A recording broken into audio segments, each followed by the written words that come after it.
630 AD, the political religion of Islam begins its cancerous spread across the Middle East. Within 100 years, the Muslims' bloody conquest and subjugation of others through invasion and war reaches the very heart of France. Beaten back at the Battle of Tours, the cancer would resurge once more as the Ottoman Empire. With the First World War, dreams of world domination are lost again as Islam's empire is crushed and the Muslim world stagnates in a medieval state. Even though multiple countries are carved from the Ottoman Empire and given into the hands of Muslim rulers, hatred for the West seethes. The Middle East becomes a petri dish of ancient hatred for Jews and the reconstituted Jewish state.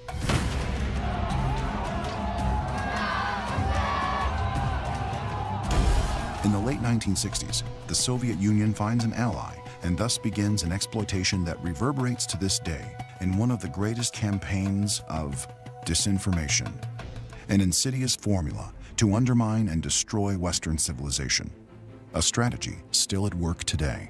Prepare yourself for an eye-opening revelation as we unravel the world of disinformation.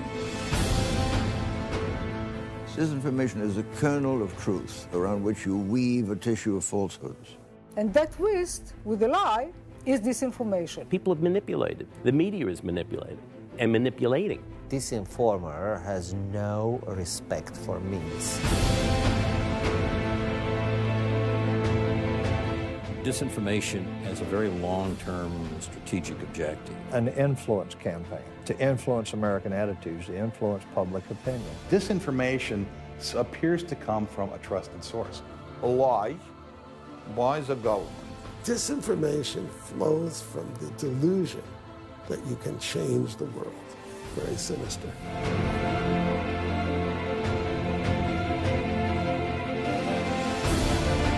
Disinformation has been going on for years and years. If you can get the New York Times to release your misinformation, it becomes disinformation. It's deceptive, it's disgusting, it's despicable, and it's part of their political program. It's part of an overall strategy.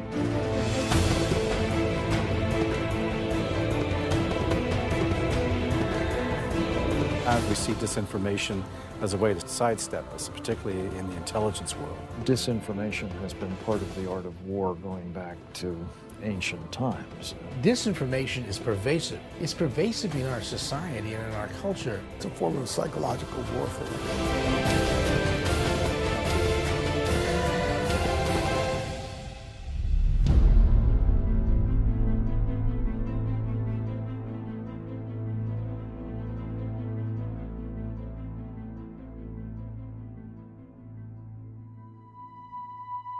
In 1972, Lieutenant General Ion Mihai Pacepa was named the Deputy Chief of the Foreign Intelligence Service for Romania. Within a short time, he had absolute power over all the top organizations dealing with the West. As I was now in the inner sanctum of the Soviet bloc intelligence community, I was sent to Moscow to meet with Yuri Andropov, the chairman of the Soviet KGB. He told me about the next step in his Middle East disinformation strategy. Yuri Andropov had begun his unprecedented 15 years as KGB chairman just a few months before the 1967 Six-Day War. Israel soundly defeated the Soviet Union's most important allies in the Arab world, Egypt and Syria. In those days, both were in effect being run by Soviet advisors. As the new KGB chairman, Andropov decided to repair the Kremlin's prestige by humiliating Israel. His master plan was to revive anti-Semitism, to regenerate international terrorism against the United States and Israel. Hundreds of undercover agents infiltrated the Islamic target countries, and by 1978, the Soviet bloc intelligence community had sent some 4,000 such agents. The KGB planted the seed by distributing an Arabic translation of the Protocols of the Elders of Zion, along with documentary material proving that the United States was a Zionist country whose aim was to start a new crusade on the Islamic world. Thousands of copies were disseminated throughout the Middle East. This was certainly one of the greatest disinformation campaigns of modern times. Kids in many Middle Eastern countries, Arab countries, read the protocols. The textbooks have references to the protocols as if this is the real, reliable documents. America is the great Satan, and Israel is the little Satan. That's what every leftist believes, and that's what every Islamist believes. And that would be what the KGB believed. So get the Jews. The terrorist war came into action at the end of 1968, when the KGB transformed airplane hijacking into an instrument of terror. Before 1969 came to an end, Palestinian terrorists, trained by the KGB, had hijacked their first El Al plane and landed it in Algeria. The hijacking had been planned and coordinated by the KGB, but to conceal his hand, Andropov had the Popular Front for the Liberation of Palestine, a KGB front group, take credit for the hijacking. During the next 2 years, various KGB-trained Palestinian terrorists took credit for hijacking 13 Israeli and Western planes. All these hijackings were masterminded by the KGB. The Soviet Union was very involved with Arab nationalists, basically from, the World War II period on, if not before.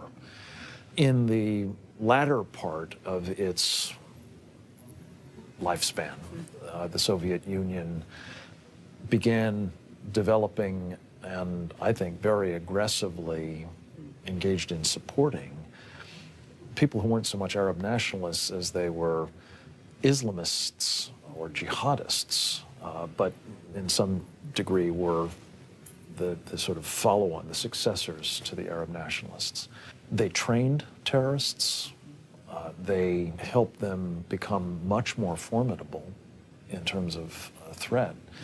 And to varying degrees, they enabled or certainly facilitated their association with and interoperations in some cases with terrorists that the Soviets were also involved with in other parts of the world. The political success of hijacking Israeli airplanes prompted the KGB to expand into organizing public executions and attacks on Jews in airports, train stations, and other public places. The KGB threw millions of dollars and thousands of people into Andropov's disinformation and terror war.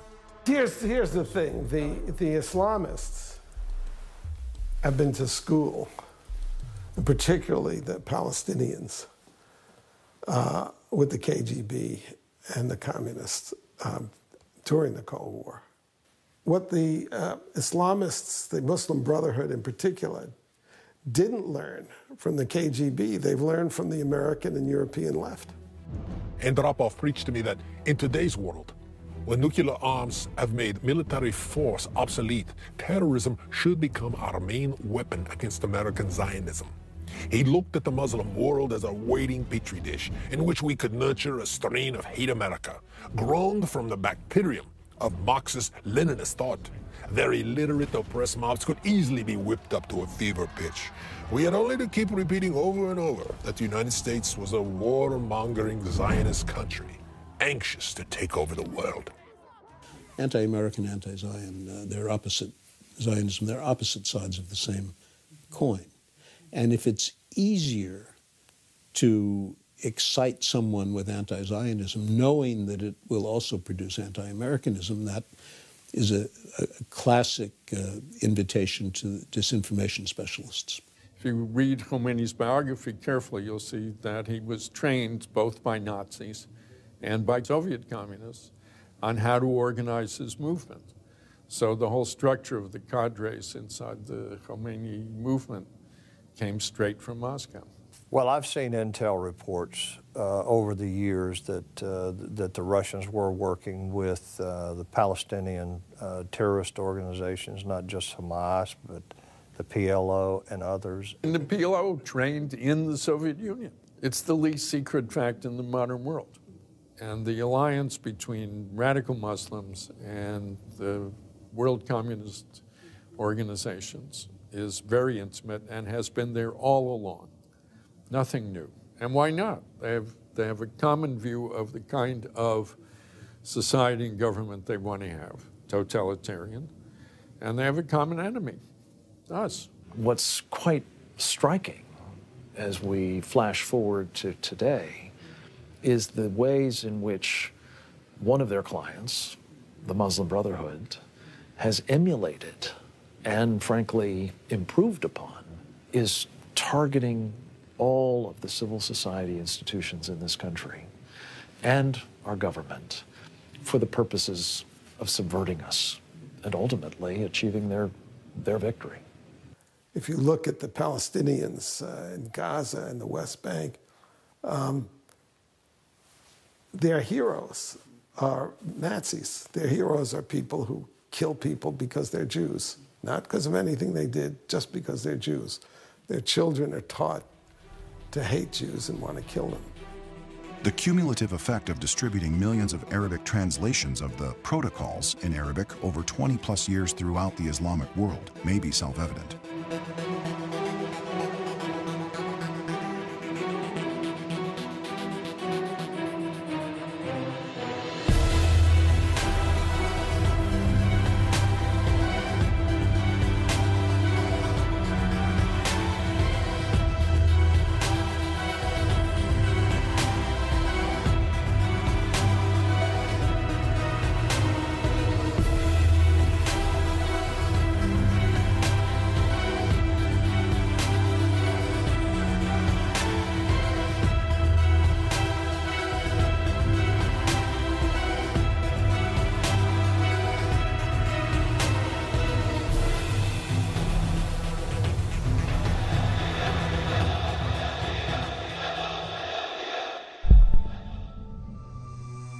July 22nd, 1978, a date I will never forget. I was ordered to organize the killing of Noel Bernard, the director of Radio Free Europe's Romanian program. I knew then I had to ultimately decide, would I be a defector or a murderer? Disinformation means lying, and lying is the first step towards stealing and killing. I might have done a lot of reprehensible things during all those years, but I had resolved never to be involved in political assassinations. The prospect pushed me over the edge. My father's heed that I must be strong to be different rang in my ears, and I suddenly became strong enough to break from the darkness. On Sunday, July 23rd, 1978, I flew to Bonn, where I had to deliver a message from Ceausescu to the West German Chancellor. It was my final assignment for the megalomaniac. So I became a defector, a word that was too close to traitor and felt like a chain around my neck. My defection became a whirlwind trip in a CIA plane sent from Washington. It was past midnight when I secretly flew out of Germany. Throughout all those years of torment in Romania, I had been certain that I would not die under communism, no matter how high I might have been shoved up the communist ladder. At Andrews Air Force Base, I was greeted as a free man. The joy of finally becoming part of this land of liberty, where nothing was impossible, well, that was surpassed only by the joy of simply being alive. Alone in my room that night, I fell to my knees and prayed out loud for the first time in more than 25 years. It took me a while. It was hard for me to find the right words to express my great joy and thanks to the good Lord. Forgiveness for my past life, strength for my new life, that's all I asked for. General Ion Mihai Pacepa defected in July, and that changed everything. He's the senior defector from the Cold War, two-star general, advisor to President Dictator for Life Nicolae Ceausescu. I was involved in debriefing the general for years. When a person defects, you ask what they know, what knowledgeability they have, microwave transmissions, scientific, technical, whatever. And he said, in 5 years, I'll begin to forget things you haven't yet asked me. And he was right. So he knew it all. The first time I heard the name of Ion Mihai Pacepa was in 1978, listening to Radio Free Europe. It was in the summer of 1978, and they announced that the head of the Romanian Foreign Intelligence, advisor to President Nicolae Ceausescu, General Ion Mihai Pacepa, defected to the West. I called a friend of mine, and I said, let's get together. I said, have you ever heard of this Pacepa fellow and so on? So I said, oh, nobody talks about him. He was a very, very big shot. General Pacepa had, as we know, a crisis of conscience, a change of heart, and he eventually came away from the dark side and came to the U.S. and helped the CIA to figure out the communist world. Listen, I have to say that Pacepa is one of a handful of people in my life who has given me a fundamentally different and accurate understanding of the way the world works. He's illuminated the history of the modern world to me. Before he defected to the U.S., he never had contact my understanding with U.S. intelligence, not with me, not with the CIA, when he decided to jump, it was everything or nothing. That's important. Before he defected, he had a trip that he arranged to all the Eastern European intelligence chiefs, just to talk about how you're doing, what kind of things you have. He would tell what he had, they would tell Hungarian, the Czech, the Polish. So when he came out, he was that much more valuable because he knew those countries' information as well. I mean, that's a big deal. So how far in advance did he plan it? Well, like, oh, this, I just thought of it overnight. No, that's a months in advance trip. I have publicly supported the idea that what General Pacepa did in 1978 was a service to the Romanian people. He didn't betray Romania or the Romanian nation. He betrayed a despicable terrorist dictatorship. And I think that in so doing, he helped the survival of the idea of honor in the history of Romania. Soon after Pacepa's defection, Ceausescu imposed 2 death sentences and decreed a bounty of $2 million for Pacepa's death. Terrorist leaders Arafat and Gaddafi set $1 more million reward each.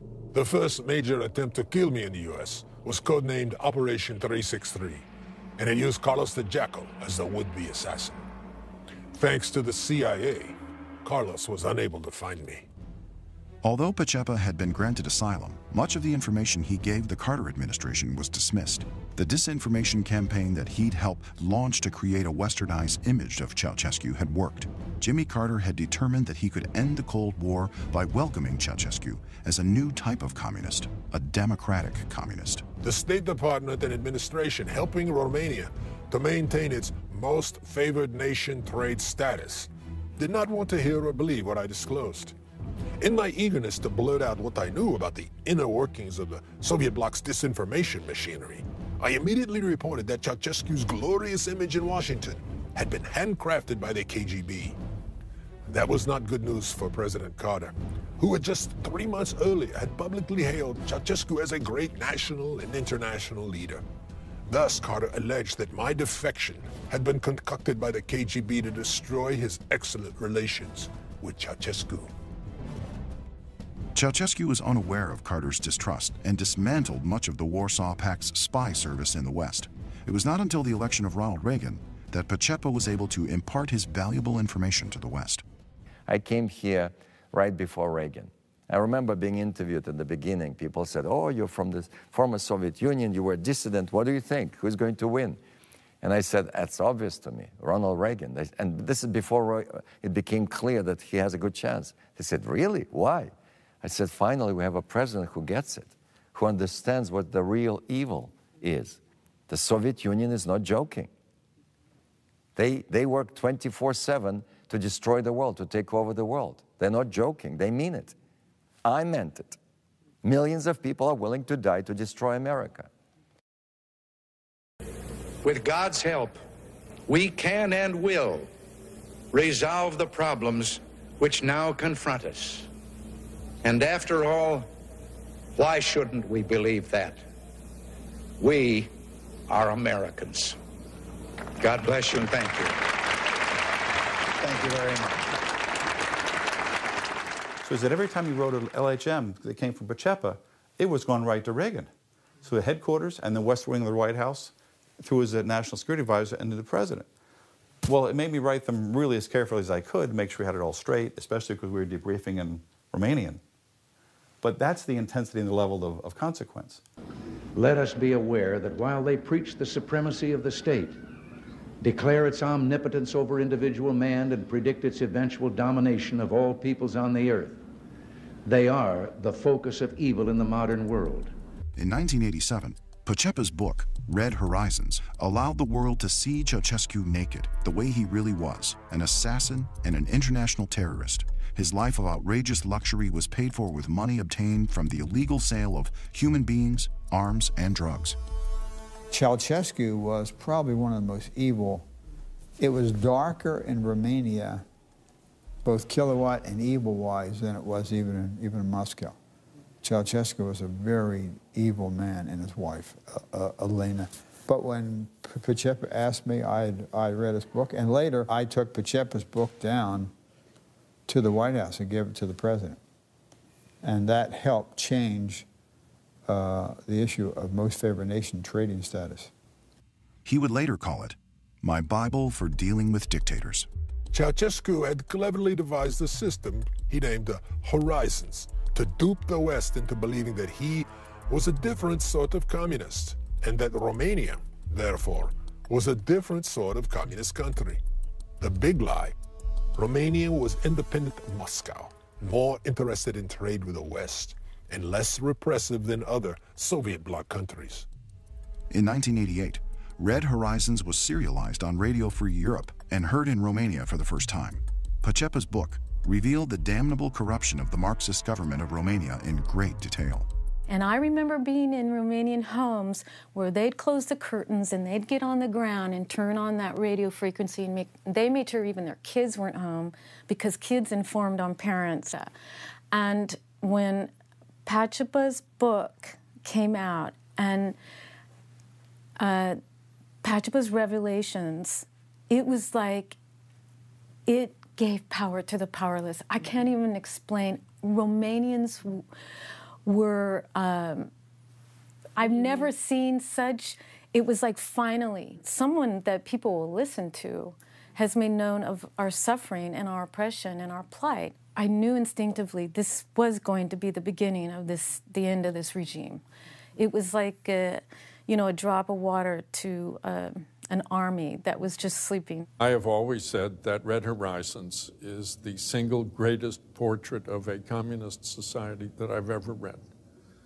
A lot of this was what Romanians and a lot of other people learned through Mike Pacepa's book, Red Horizons, because the corruption, the incredible self-dealing, brutality, and all the rest of the Romanian communist establishment, Ceausescu and the others, both Ceausescus, was stunning. And the image of Ceausescu and his crowd in the clique in the book was basically one of a thug, of basically a group of gangsters who took over Romania, and were fundamentally the second thing, were basically, in spite of their pretense to have an independent foreign policy very different from the Soviet Union, in reality being Soviet tools.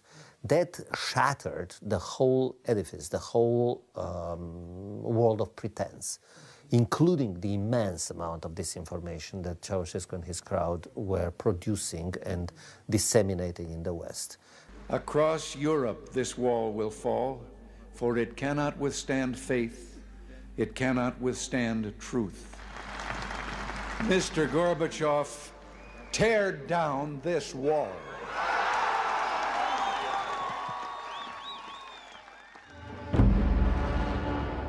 On November 9th, 1989, as I sat in front of my television watching the Berlin Wall being torn down, and my eyes welled up with tears, I was incredibly proud to be a citizen of the United States. The whole world was expressing its gratitude to this great country for its 45 years of successfully winning the Cold War against the Soviet Empire. As mysteriously as it had begun, the Cold War came to an end. Ronald Reagan had refused to continue the policy of containment and determined to put an end to the evil empire. The fall of the Berlin Wall set in turn a series of events that led to the implosion of the USSR. But had the nightmare of communism really ended?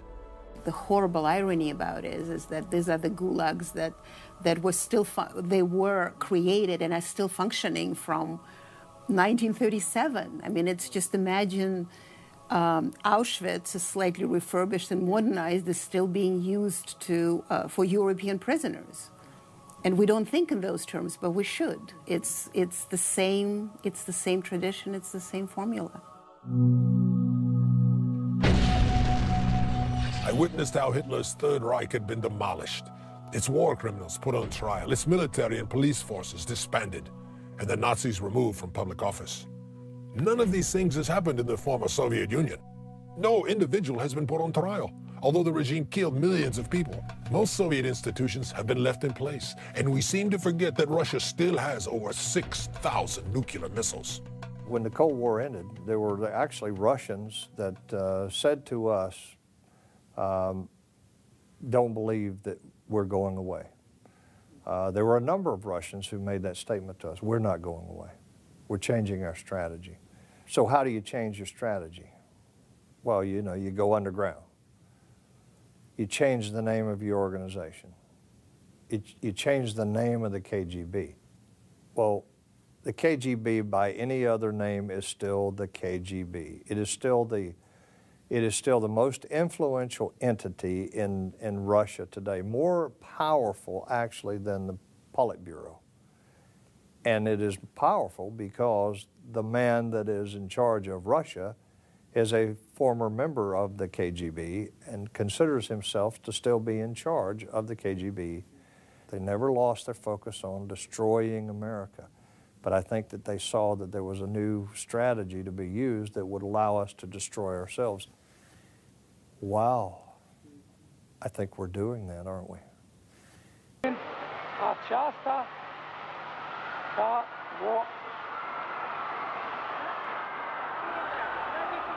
In December 1989, anti-government demonstrations began throughout Romania, and a revolt spread across the country. On December 25th, Ceausescu and his wife were executed by firing squad, bringing to an end one of the last communist regimes in Europe.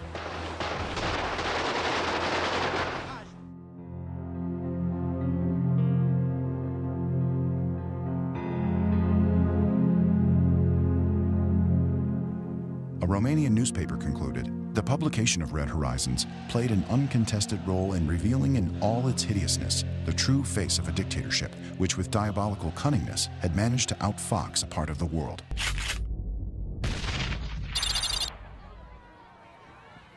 After the implosion of the USSR, most top US political leaders considered the Soviet Union and its KGB to be ancient history. My last election for you. Yeah. After my election, I have more flexibility. Yeah, I understand. I transmit this information to Vladimir and understand it. Soviet intelligence, in terms of its people, in terms of its apparatuses, in terms of its modus operandi, I think is very much alive and well today, and by some accounts operating, for example, in this country at a level that actually exceeds that of the Cold War. Many in America have bought into another Kremlin disinformation. The Cold War may be over, but unlike other wars, the defeated enemy didn't lay down its weapons. The KGB merely changed its name to the FSB, and Vladimir Putin, a KGB spy chief, enthroned himself in the Kremlin as supreme leader.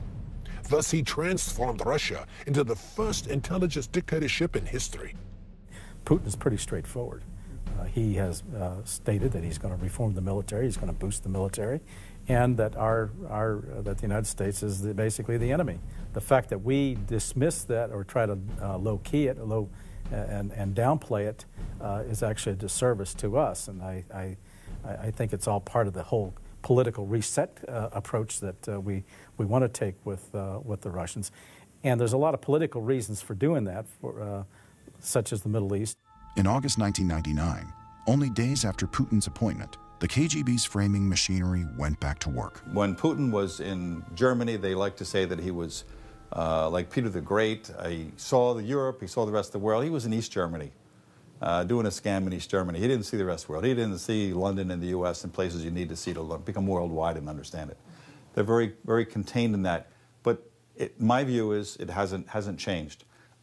But the concept of disinformation, I'll give an example or so that it's much bigger than what we would think. Not just because General Pacepa has said how many hundreds, thousands of people are involved. More people than are in the FBI, for instance, are involved in every aspect with disinformation over there. I think the instinctive reaction from Putin is to oppose whatever it is that the Western democracies are supporting. He sees us, I think, as essentially an enemy. Because the example we set, and it's not just us, it's other countries too, the example that we set undermines his ability to order everybody around. We have to remember that Russia lost its international influence with the collapse of the Soviet Union. And Putin is a kind of mock dictator, small dictator. As a KGB man, Vladimir Putin cannot think any differently. He thinks the same way as Stalin did. He wants that power, and he can have it with that link that he can provide towards it with Ahmadinejad or North Korea. President Vladimir Putin, an ex-lieutenant colonel in the KGB, he once said that the greatest geopolitical catastrophe of the 20th century was the collapse of the Soviet Union. If you translate this, then the greatest probably bureaucratic catastrophe of the 20th century for Putin was the collapse of the KGB. Soon after President Putin and his ex-KGB officers began running Russia, they moved their country back into the encampment of the Soviet Union's traditional clients, which had been the deadliest enemies of the United States. Putin started out favoring precisely the three governments labeled by the U.S. as an axis of evil: Iran, Iraq, and North Korea. There's no change in disinformation. With what they had as the KGB, now the FSB, don't think that because the wall came down and because Gorbachev is gone and maybe working in San Francisco with some sort of a think tank, don't think that that has changed. For all practical purposes, the FSB behaves and undertakes the same types of efforts. 20 years later, after the USSR collapsed, we're back, and with a vengeance, because KGB is now at the helm of power. The Soviet Union is now run pretty much single-handedly by a son of the KGB, a man who has never been anything but a creature of the KGB. They can change the name, but it remains a very powerful force in Russia today, which is deeply regrettable, mostly for the people of Russia. Their opportunity for real democracy has been significantly eroded, and I think unless something intervenes, it's a matter of time before it's gone completely. With deadly secrecy, the Kremlin began arming the anti-American Arab terrorists, just as they had done in Andropov's day. On July 12, 2006, militants of Hezbollah, armed by Putin's Russia, launched a powerful rocket attack against Israel. Most of the Hezbollah weapons cases captured by the Israeli military forces during that offensive were marked Customer, Ministry of Defense of Syria, Supplier, KBP, Tula, Russia. Hezbollah has also been recently armed with the Russian-designed Far-5 rockets, Zelzal-1 rockets, Scud missiles, as well as Russian anti-tank missiles. Putin also quietly reinstituted sales of weapons to Iran and engaged Russia in the construction of a 1,000-megawatt nuclear reactor at Bushehr. The uranium conversion facility is capable of producing fissile material for nuclear weapons. Hundreds of Russian technicians also started helping the government of Iran to develop the Shahab missile system, which can carry a nuclear or germ warhead to anywhere in the Middle East and Europe. The big dog in the Persian Gulf region right now, because they are developing a nuclear weapon, is Iran. So if they could establish that kind of influence, and the Iranians would essentially dominate the Persian Gulf region, the Russians corner the market on gas and oil. Russia sees helping Iran and working with Iran, and it did with Syria as well, as a very good way to undermine American influence in the Middle East. Clearly, Iran is one of Mr. Putin's greatest allies. They're a great trading partner with him.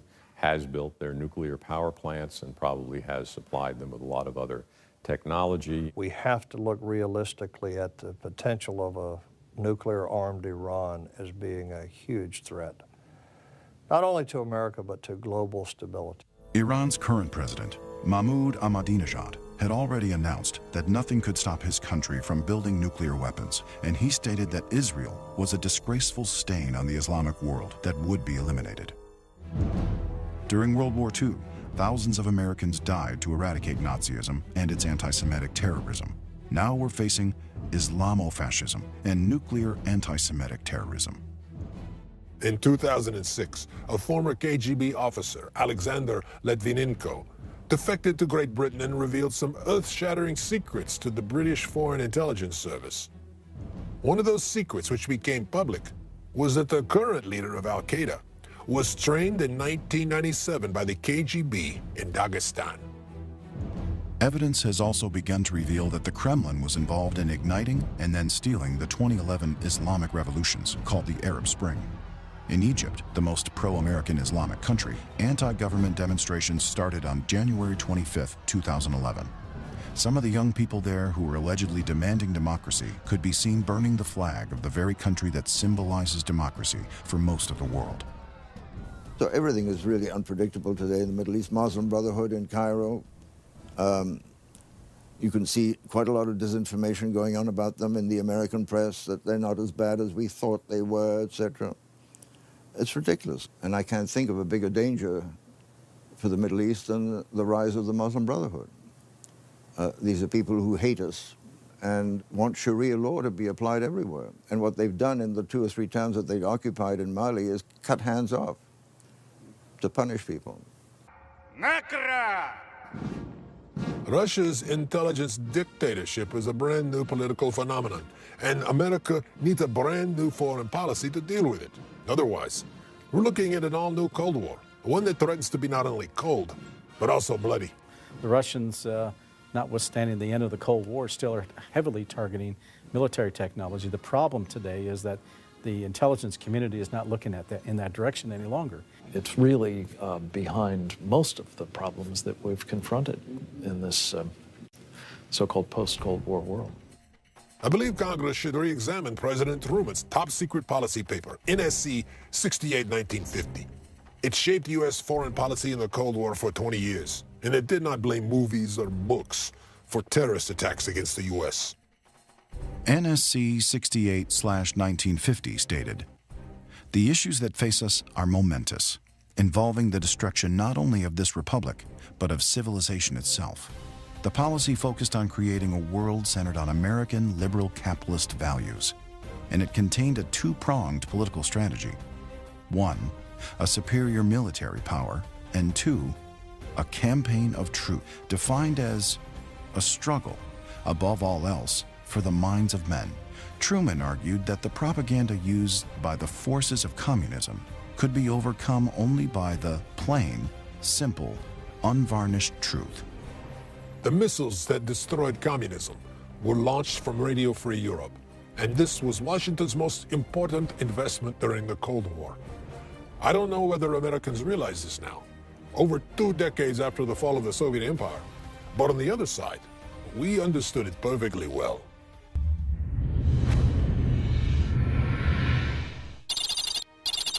4:30 p.m. in Moscow, September 11, 2001. Members of the FSB raised their glasses in annual celebration to the birthday of their founder, Felix Dzerzhinsky.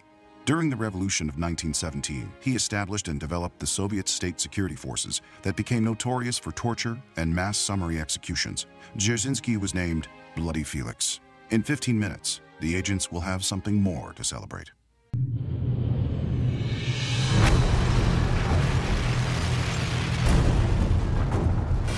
These extremists say there can be no compromise or dialogue with those they call infidels.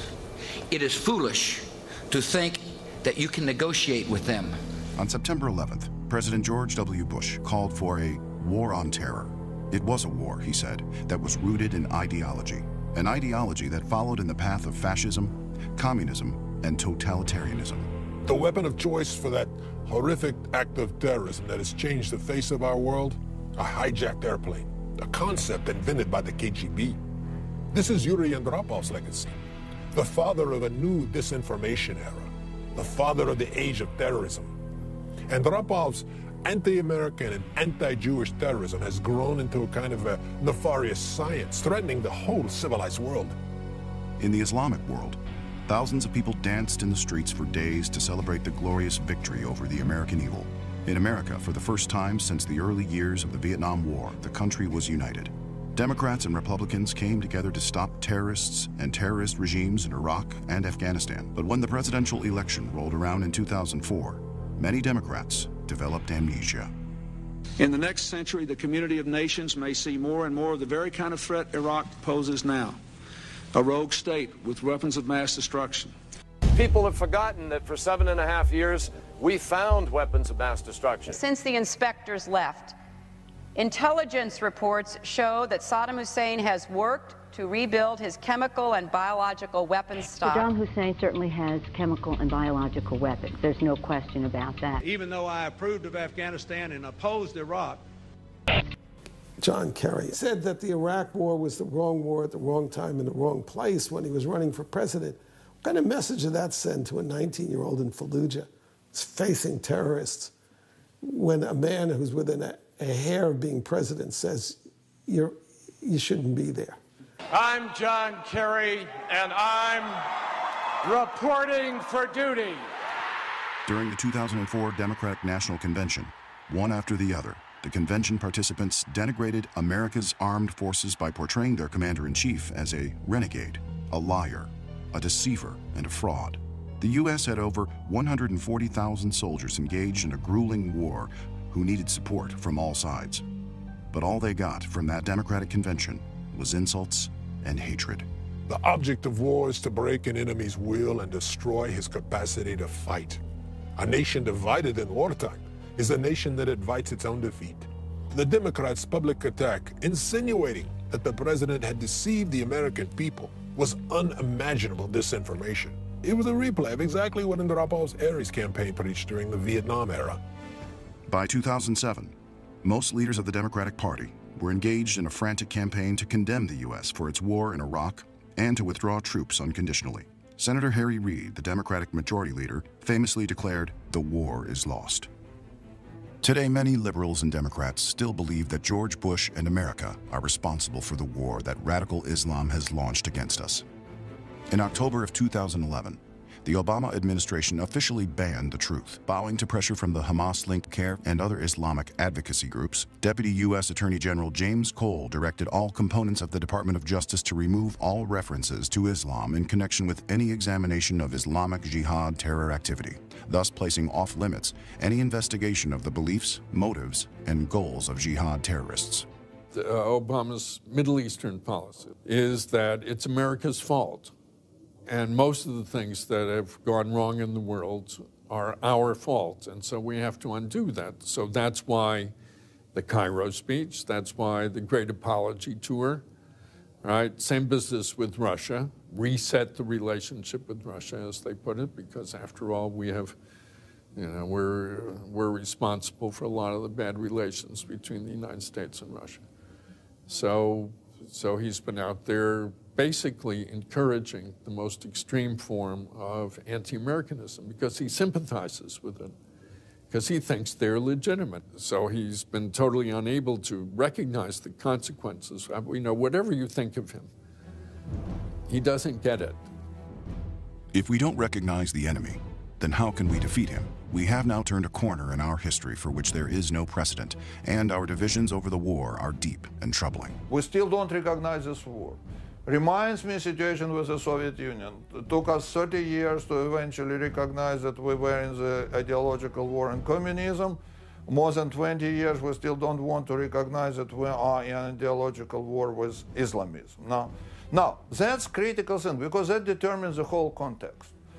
If you realize that you are in ideological warfare, then you realize that you are on the constant disinformation campaign. Then you realize that ideological warfare uses terrorism as a weapon against you, which are all part of ideology. Those are not separate events.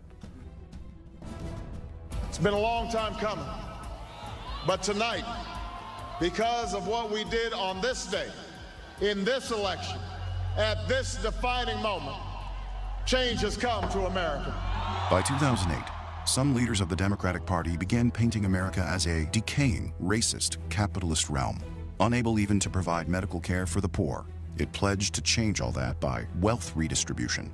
The leftist media jumped in, and overnight, change we can believe in was bursting forth everywhere. Change is the very essence of Marxism. It was a brilliant disinformation campaign, and Obama was the perfect instrument.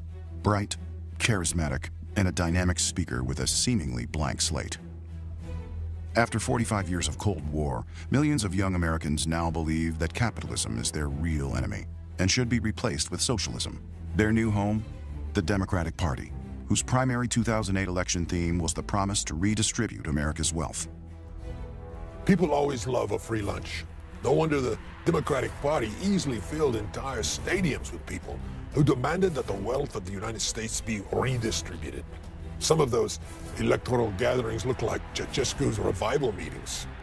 It was a superb show of disinformation. I think it's fair to say that no president in American history has done more to subvert the Constitution. Obama said, I want to transform America. He is transforming America. And there is not enough rebellion, not enough. We need to wake up Americans, get to the young kids before they get brainwashed on campuses. In 2008, Obama's background, associations, and voting record clearly revealed him to be the hardest left candidate ever nominated for President of the United States. Despite the many revelations, the mainstream media remained silent. One of the overriding purposes of glasnost is to hide the leader's past by giving him a new political identity. Thus it was that in America, the 2008 election campaign for the White House was, for me, a major case of deja vu.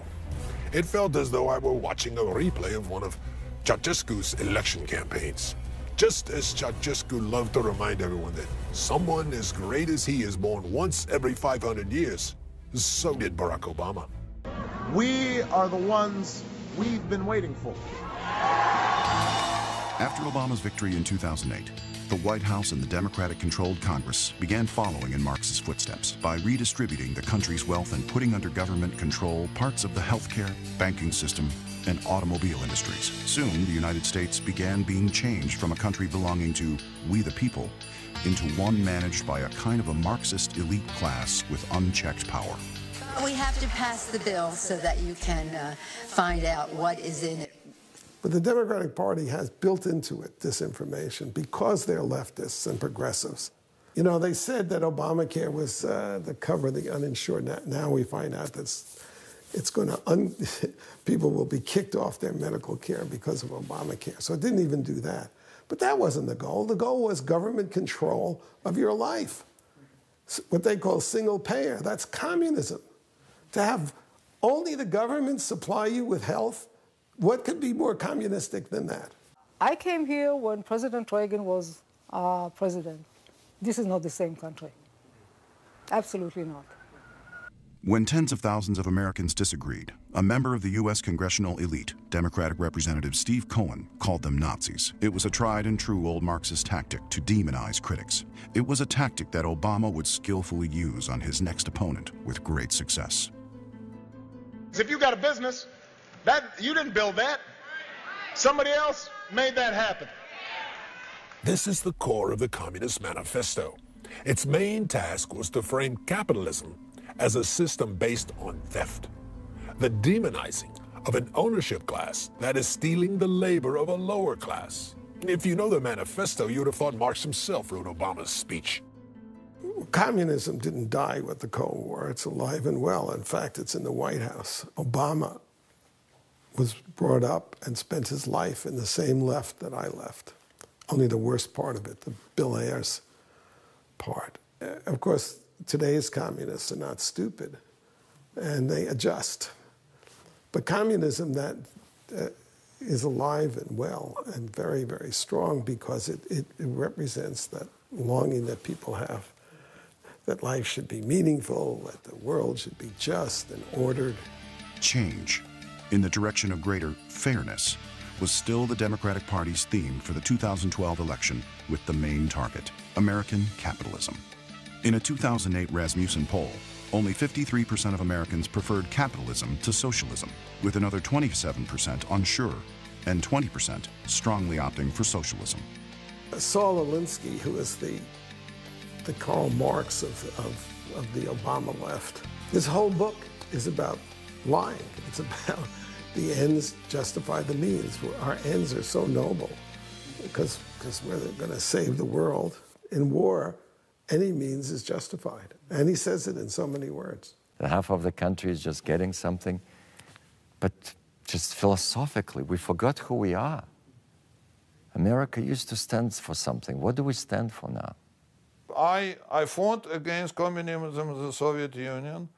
I survived. I was exiled to the best and freest country in the world, you know, and if after that I start to see in this country the same thing which happened in the Soviet Union, yeah, I don't feel good, and I try to speak out against it, because I know what it means, and with my experience, I recognize any of such things immediately. The 2012 election ended an American tradition. Capitalism lost the election for the first time in the history of the United States. The Democratic Party's disinformation machinery was able to distort Romney's capitalist past to such a degree that he was always on the defensive, always portrayed as a greedy capitalist predator. It's a technique of pushing passion buttons in the human spirit to get people to feel angry, jealous, vindictive against people who succeed.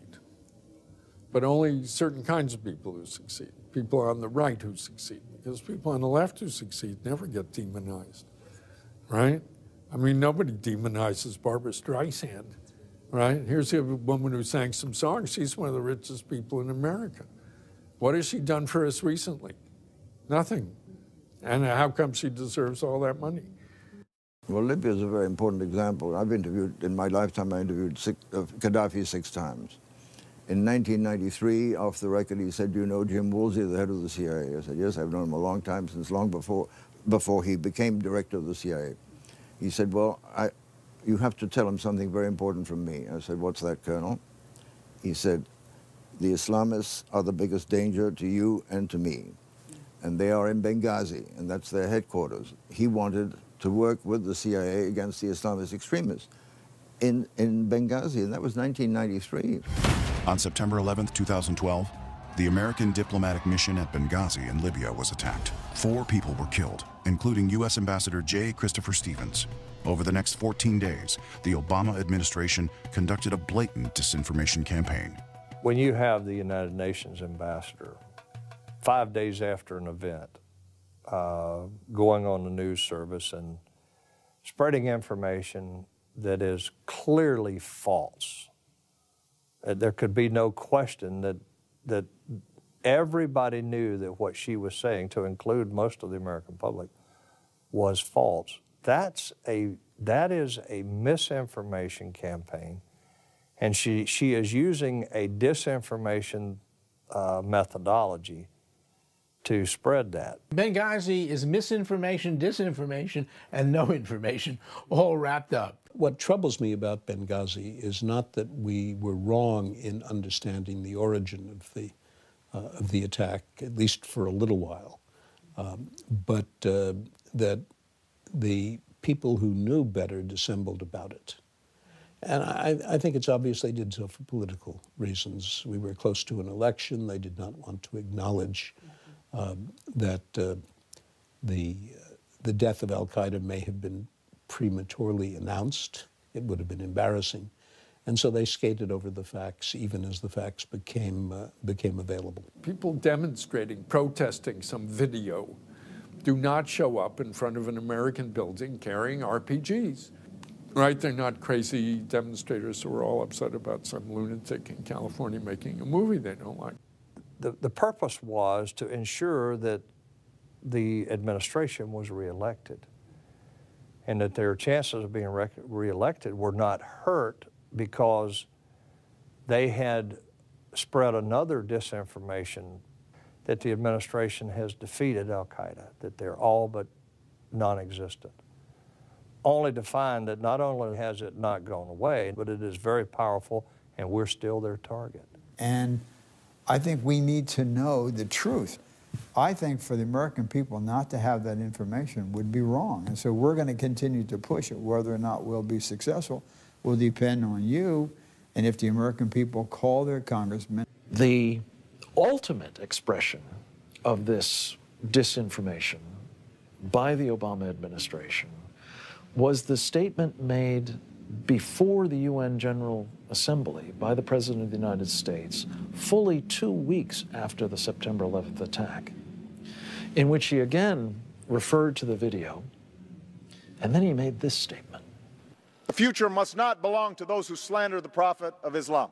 Now that's a sentence you could have heard Osama bin Laden, Mohammed Morsi, Ayman Zawahiri, any of these guys say as a justification for their jihadism against us. And it's not just disinformation on the part of the President of the United States. And I'm afraid the Obama administration is prepared to sacrifice our First Amendment rights. Disinformation has become the bubonic plague of our modern world. Water makes a hole in the stone not by force, but by constant dripping. That is how disinformation works. Drop by drop by drop. It takes time. Virtually all of America's major institutions today are way to the left of the public. Now think about this. The American public for a long time have polled at 40% self-identify as conservative, 35% self-identify as moderate, and 20 or 21% as liberal. That 40% plus 35% conservative moderate is the center-right majority of America. And yet our institutions, our schools, and especially our colleges, which are absurdly to the left, Hollywood, the entertainment and news media, the foundations and philanthropies, even many of our churches are way over on the left. How did that happen? Antonio Gramsci was this influential Italian communist who made up the phrase, the long march through the institutions. He said that we're going to have to take several generations to subvert, infiltrate, and change all of these institutions. We have a president right now whose watchword was transformation. We're going to fundamentally transform America. Today, a major source of disinformation is spread through conspiracy theories. Many governments in the Mideast take these theories as fact, much like the protocols of Zion are. The most incendiary still circulating revolve around 9/11, with such fabrications that the CIA or Mossad were behind the attacks, and that no Jews died in the Twin Towers that day. People like conspiracy theories. It's kind of a substitute for God. That is, it puts order into the world. There's not random chaos and catastrophe. Everything is ordered because there's a conspiracy behind it. So people are prone, they feel comfortable with conspiracy theories. Over my 27 years in the Soviet bloc intelligence community, I was privy to many Cold War disinformation operations that eventually lost steam, but they were never entirely compromised because of that kernel of truth. So many still haunt the world like ghosts that never die. It seems that Americans have relaxed too much now, and they believe what they want to believe on the basis of whether or not it's convenient. Americans want to be amused. Now think about it. Muse is to think. Amuse is without thinking. So they'd rather sit in front of the TV and watch a reality show and then take a 30-second soundbite, which could be from the media, it could be a news flash, or it could be a political ad. That political ad, for example, might say, well, the Republicans are for the wealthy and the Democrats are for the common man. And they form their opinion on that 30-second soundbite, and then go back to being amused. Because they make no effort to try and discern the truth. They make no effort to go beyond what is in their comfort zone. So they will believe the lies of the media, and the media does. The media is part of the disinformation campaign. You know, one of the really interesting things, talking about disinformation, is the extent to which we have now permitted not simply programming that would have been, frankly, unimaginable, I think, during the Cold War, in terms of its sympathy for the Russians and its willingness to portray the United States in a very unflattering light. But we have Russia Today, we have Chinese Xinhua, we have Al Jazeera, and other instruments of enemy propaganda, or certainly the information warfare apparatuses of countries that are unfriendly to the United States, and I think wish us ill, now having access to millions of Americans' homes. And that's a vehicle for disinformation and, for that matter, as I say, political warfare on an epic scale. The lies have been allowed to become history, to become truth. But what is truth? What is history? Without understanding the outrageous and uniquely Soviet tactic of disinformation, our worldview can become distorted. There is no defensive strategy in ideological war. There is no defense. You have always be offensive, you have attack. You believe in your own ideas, right? Go ahead, be offensive, attack, promote those ideas, bring it to them. Never be apologetic. Never try to excuse and explain why you have those things. That's absolutely because just you start to do it, people start to have doubts whether you are really right or whether you really yourself believe in those own ideas. Even today, progressives are subtly repackaging the communists' ideas and legacies and passing them on in the curricula of our schools, in the news media, in Hollywood films, on the internet, and on TV. Over the past several decades, American universities have grown into a hotbed of disinformation. I'm very concerned about America. I feel this is not the same America that I discovered when I arrived here in 1980. I think the most dangerous source of evil brainwashing and propaganda is coming from Ivy League schools, top-notch schools. The only place on earth where people still believe in Marxism and Leninism and communism. The only bulwark against disinformation is knowledge. And that's why the educational system is so important, and that's why the current American crisis really is based on the failure of our educational system and the takeover of the educational system by a single ideology. What I cannot stand and what really terrifies me about the country nowadays is that it's so monolithic. And, you know, people start saying, well, look at Obama. Where did Obama get all these crazy ideas from? I keep saying to them, look, Obama is, you can find 1,000 Obamas in chat rooms online or in dormitories, anywhere in our top universities. Just go in, guys sitting around drinking beer and talking. They'll talk just like him because he believes what they believe. They think the same way he thinks. All these slogans based on nothing. Promoting Marxist ideas and approaches with no mention of the bloody legacy of these doctrines is the rule rather than the exception. College campuses are teeming with anti-America, anti-Jew, and anti-white rhetoric. A professor's job is not to tell students what to think. It is to help them to think critically and for themselves. Yet thousands of professors go to work every day with the intention of indoctrinating their students in their political prejudices. These supposed teachers have even included unrepentant terrorists Bill Ayers, Kathy Bodan, and Bernadine Dorn of the Weather Underground. Resistance by every means necessary is happening and will continue to happen within the United States as well as around the world, and I remain committed to the struggle ahead. Secular universities in America, they are radically leftist, not liberal. Liberal is, my dad was a liberal, okay. We're talking radical leftist, communist, socialist, Marxist, statist. They are learning things in colleges today that have nothing to do with the foundational principles of America and what made America and made those universities even possible. There's a professor now, I forgot in what school in the United States, who said it's absolutely false that Stalin and the Stalinist regime, not Stalin personally, killed millions of people. What do you do with such a person? And who teaches? And who basically, this is basically a discourse of implicit hatred by denying, basically by killing these people the second time. This is historical pornography. Following the Boston Marathon bombing, Princeton University professor Richard Falk stated that the U.S. should not be surprised. After all, it supports Israel.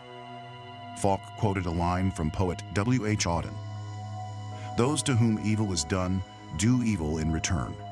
He went on to suggest that there will be more such attacks, especially if there is no disposition to rethink U.S. relations to others in the world, starting with the Middle East. Such teachers are now no longer confined to university campuses and college courses. In March of 2013, parents in Tennessee discovered their high school students were being taught disinformation from a human geography textbook. Among the many leftist statements and historical inaccuracies was a highly anti-Semitic question dealing with terrorism. The textbook states, "Distinguishing terrorism from other acts of political violence can be difficult. For example, if a Palestinian suicide bomber kills several dozen Israeli teenagers in a Jerusalem restaurant, is that terrorism or wartime retaliation against Israeli government policies and army actions?" In the recent case of the Boston Marathon massacre, carried out by two Caucasian Muslim brothers, one an American citizen, the question is asked, what could be the motivation? Looking at the liberal elite intellectual thought that infects the Boston community and schools might be a good place to start. The younger brother of the pair graduated from the celebrated Boston High School, Cambridge Rindge and Latin School, where he was daily taught anti-American disinformation. His history teacher, Larry Aronson, is a disciple of the raving, America-hating, revisionist historian Howard Zinn. He is taught from the Marxist anti-American history book by Zinn, A People's History of the United States, since 1981. If you don't know Zinn's contempt for America, here's a sample of his work. Around 1776, certain important people in the English colonies made a discovery that would prove enormously useful for the next 200 years. They found that by creating a nation, a legal entity called the United States, they could take over land, profits, and political power from the favorites of the British Empire. Zinn was a liberal elite darling who claimed his eyes were open to the racist, imperialist horror that is America by writer I.F. Stone. Stone was a prominent writer in his day, who later was confirmed to be a paid KGB agent when the Iron Curtain fell and certain Soviet documents became public. It is more than coincidental that his articles expressed the position of the Soviet Union on so many issues. Today, the mainstream press is increasingly revealed to be little more than a government propaganda ministry. The big media in today's America are becoming barely more respected and believable than were their Soviet counterparts a generation ago. Some trace it to the 60s cultural revolution, when the radical left literally spilled out into America's streets, while university campuses gave rise to a host of radical new liberation movements. Undeniably, the misnamed mainstream media have been the primary force behind many leftist agendas for at least a generation. The mainstream media is largely a provider of disinformation. The news media in America today, I think, can fairly be described as a full-time disinformation machine. You got to remember there are two parts to disinformation. One is the message, it's a lie. It's meant to advance a certain agenda. Okay. The other part of that disinformation machinery is that the delivery vehicle for the message has to be credible, at least in the minds of the people receiving the message. The news media have long been credible to the public mind. Even people that say, yeah, they're kind of liberal, still, people think that if something really bad is happening, the media will tell them about it. And that, unfortunately, has not been the case. There is hope. Not the Obama kind, but the real kind. A widespread media revolution is in progress, as millions are gravitating to the new media. Today, you have a very robust talk radio world. You have the internet. I work for WND, which is a big online news organization. Basically, it is a new world where people can go to a news source where they feel comfortable that the basic worldview of the people behind that news source is compatible with theirs. In the 20th century, film and cinema have become the most powerful tools of information and disinformation. Goebbels in Nazi Germany and Stalin in Russia used the power of film to spread propaganda within their countries and worldwide. Few filmmakers today come under the hand of government control.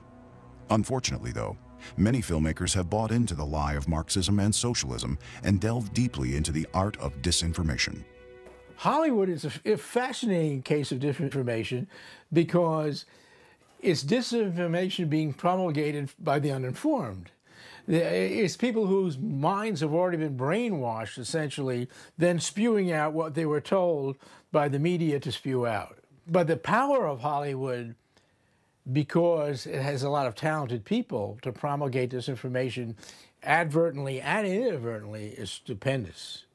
In fact, it's probably more powerful than the liberal politicians, because that disinformation is going out to young people whose minds are not critical and who've already, and the ground has been prepared in the schools, and the schools are actually taking a liberal pablum movie and showing it to the schools, and the kids think it's real. And probably the most famous and best at the craft of deceptive cinema is Oliver Stone. Over the last 2 decades, he has produced a string of films that repeatedly demonstrate his Marxist worldview and spew anti-American disinformation. He could have easily worked for the KGB back in the day. In his Untold History of the United States, America is portrayed as an evil force in the events of the last 75 years. The pseudo-documentary film series evokes overt sympathy for the Germans and the Japanese during World War II, as well as for Stalin himself. It's just total nonsense, and it portrays, again, Comrade Stalin as this poor, misunderstood person. And if we'd only been nicer to Comrade Stalin, things would have worked out so much better. I mean, the Cold War is our fault, according to that. What he's done for Showtime is much more dangerous, because that presents it as a documentary of World War II and says that the U.S. was unfair to Stalin at Yalta and things like that. And first of all, the average viewer has never heard of Yalta. They vaguely heard of Stalin as kind of a Russian bad guy. They don't know anything about any of this stuff. So they've effectively been propagandized. They've been recipients of disinformation. I was sitting down with a woman who's a prominent figure in the Hispanic American community, and she was telling me that she was learning all kinds of things about this country that she hadn't known as a result of Oliver Stone and his research. Historian Ronald Radish calls the Untold History Cold War revisionism and sees similarities to communist author Karl Marjani's book, We Can Be Friends, The Origins of the Cold War. Over and over, Stone uses the same quotations, the same arrangements of material, and the same arguments as Marjani, a Soviet agent in 1952. Rather than being shouted down as many did at the release of Stone's JFK, the Untold History has been widely embraced by the left-wing academic establishment and by the progressive culture in general. There have been no outcries over the libels committed on the memories of Truman, Kennedy, or America. This clearly demonstrates how the Soviet disinformation machine has won the culture war in the U.S. Robert Redford is another filmmaker known for his leftist-leaning anti-America disinformation. His recent movie, The Company You Keep, is thinly disguised as an ode to the 60s as the model of activism and terrorism for every future generation to emulate. The 1960s have become to the left what 1776 once was to the old America. Each protest, down to Occupy Wall Street, is looked upon as a rebirth of the spirit of the 60s. The movie paints its main characters, former Weather Underground-type radicals, in a flattering light, even though they confuse murder with idealism and youthful anger with principles. All the people I knew when I was young wanted America to lose the Cold War. And they did it for what some people call idealistic reasons, but I don't see it that way. That tends to excuse what they did. They were blinded because they believed in a future in which socialism, communism, which there would be social justice. That's the term today for delusional people on the left. The American left has a long history of treating radical killers like heroes. We see this today as communist murderers such as Stalin, Mao, and Che are lifted to mythical status. Time magazine writes, "The Company You Keep is streaked with melancholy, a disappointment that the Second American Revolution never came. Of course, the melancholy mourning is not for those murdered, but that the violence fizzled out without accomplishing anything." Thus, the film is another disinformation vehicle, a revisionist history of the 60s in which change might have happened if only the left had never compromised.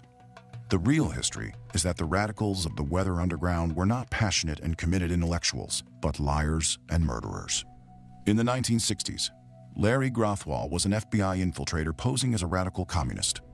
When he testified before a federal grand jury in the U.S. Senate, he exposed the real Weather Underground, their bomb-making exploits, their murderous bank robbery, and the unrepentant nature of key underground figures Bill Ayers and Bernadine Dorn.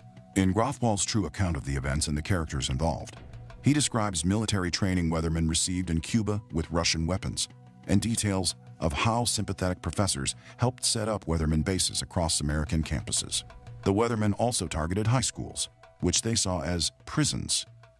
It is not surprising that the most prominent terrorist, Bill Ayers, now has a career in education. By training teachers to indoctrinate American children, he exploits the country from within more efficiently than his homemade bombs ever could. At 1 minute before 1 o'clock this morning, the switchboard at the Capitol received a phone call. A man's voice said a bomb would go off in the building in half an hour.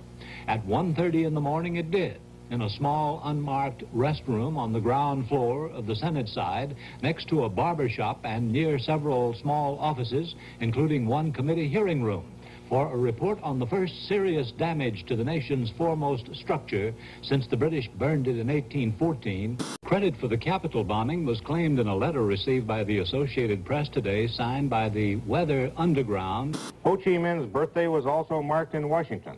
A bomb exploded early this morning in the Pentagon, and left-wing terrorists telephoned newspapers to say they were responsible. People calling themselves members of the Weather Underground last night planted bombs in federal office buildings in Washington and Oakland, California. That other bomb threat was a dramatic one at a military induction center in Oakland, California today. With the sitting U.S. president effectively starting his political career in Bill Ayers' living room, the story of the Weather Underground and its radical ideology isn't going away. People poo-pooing, oh yeah, he had friends who were terrorists and whatever, you know. I didn't have any friends who were terrorists. I worked undercover against terrorists. I met with terrorists.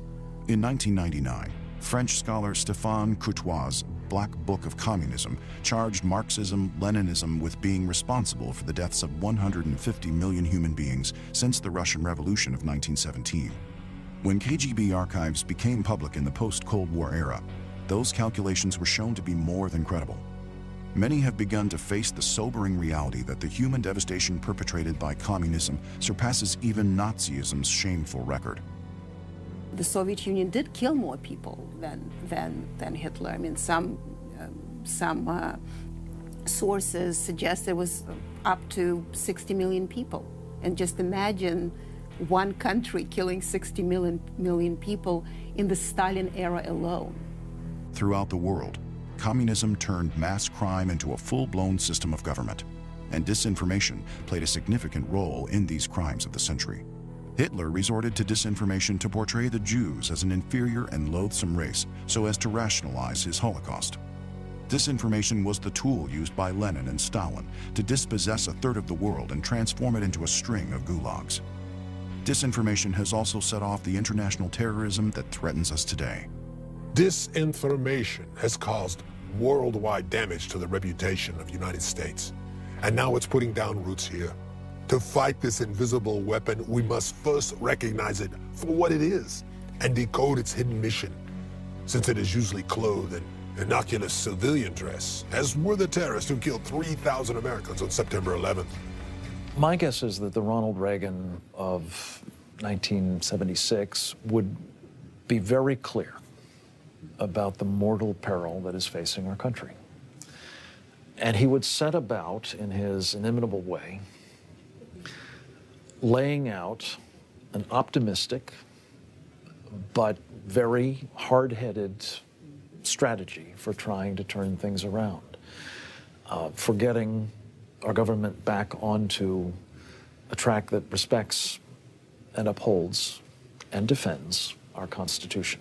I think he would also be very clear about the sort of threat that he recognized in his time from totalitarians, especially their ability to use not only violence and the threat of violence, but also disinformation as a means of subverting us and destroying us from within. In another few years, we will not be a superpower in any way. Not economically, not militarily, not intellectually, not in any way, unless the pendulum swings. But I am an optimist. I love this country. I've been all over the world. I do believe the American spirit. I do believe that Americans, you can push them up to a point, but sooner or later they will say, stop it. Enough. Because when you have on one hand intensive, well-organized propaganda, you know, who repeats and repeats the same thing, and you are sitting passively instead of developing your own propaganda, and I say propaganda can be a very good word, is the things which you try to explain are good things. So propaganda of freedom and democracy is good. Let's put it this way, because it's pretty simple. The late Andrew Breitbart, who was a good friend of mine, said one thing: politics is downstream of culture. And he was 100% correct. By the time you get to the age of voting, your mind has already been filled up with right and wrong and this and that, so many other things that you're not seeing straight. And especially given that the educational system has been permeated by the left as well. So there's nothing more important than seizing the culture. And you're not going to do it in a day because it's really hard. But you got to do it step by step, and if you don't, it's over. I think the circumstances in America are going to force us out of our comfort zone. And then we're going to start looking for truth. And we'll find it in alternate media, we'll find it in the church, and we'll find it among our fellow Americans. With all our being, we must reject Marxism's science and disinformation that has been used so negatively to transform our world. Let us return to the American traditions of patriotism, honesty, and fairness. The United States of America is the greatest country on earth. We must preserve it that way for future generations. That is why I speak out. Winston Churchill said the destiny of man is not measured by material computations. When great forces are on the move in the world, we learn we're spirits, not animals. And he said there's something going on in time and space and beyond time and space, which, whether we like it or not, spells duty. You and I have a rendezvous with destiny. We'll preserve for our children this, the last best hope of man on earth, or we'll sentence them to take the last step into 1,000 years of darkness.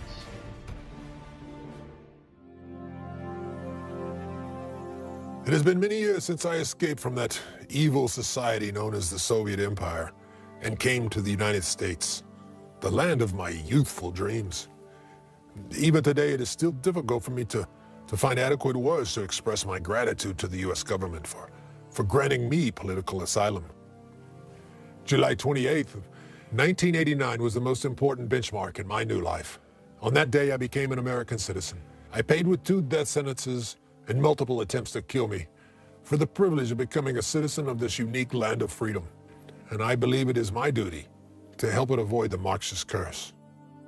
In a letter from the CIA, he was credited as the only person in the Western world who had single-handedly demolished an entire enemy espionage service. You have made an important and unique contribution to the United States, of which you can justly be proud. Therefore, it gives me great pleasure on this momentous and solemn occasion to wish you happiness and fulfillment in this country as a U.S. citizen. On July 7th, 1999, Romania's Supreme Court canceled Pacepa's death sentences, yet Romania's government refused to comply, and it still treats him like a traitor. Romania is a marvelous country, which once had the misfortune of falling under the spell of Marxism and disinformation. I love my native country. I treasure my first 50 years of life there, my relatives, my good friends, and the graves of my parents. I started my life over at the age of 50 in order to help Romania's courageous people rid themselves of one of the most disgusting tyrants history has ever known. I felt a strong obligation to do so. With all my heart, I wanted to see Romania re-enter the democratic world to which it once belonged. Even though the serialization of Red Horizons by Radio Free Europe in 1989 played an incontestable role in overthrowing Ceausescu, a new Romanian generation has started believing the egomaniacal dictator was actually a national hero.